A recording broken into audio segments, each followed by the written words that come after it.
What are the 5 advantages of React? 5 क्यों पूछ रहा हूँ मैं? क्योंकि समटाइम्स हम इंटरव्यू में एक एडवांटेज देके या एक डिफरेंस देके खुश हो जाते हैं, बट हमें एटलीस्ट 3 टू 4 पॉइंट्स बोलने चाहिए, तभी इंप्रेशन अच्छा पड़ेगा। ओके, तो पहला एडवांटेज सब जानते हैं।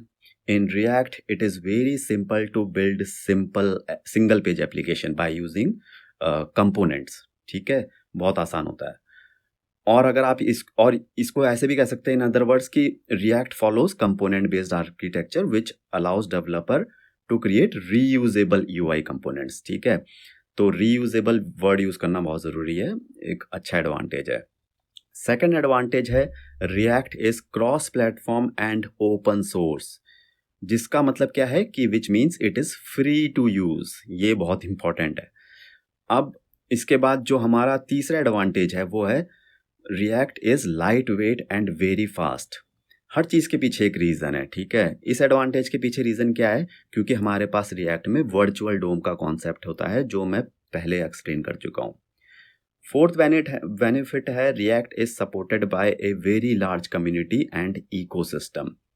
तो इससे क्या फ़ायदा होता है का लार्ज कम्युनिटी से?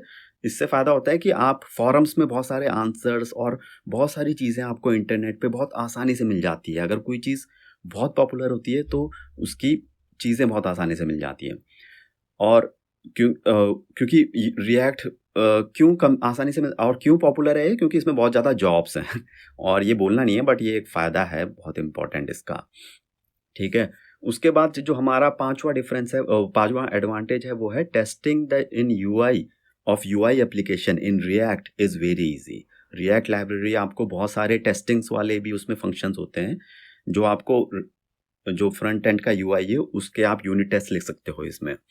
तो ये थे, और भी बहुत सारे एडवांटेजेस हैं, बट ये सबसे टॉप वन है जो कि आप याद रख सकते हो। इनमें से कोई से भी 2 या 3 या 4।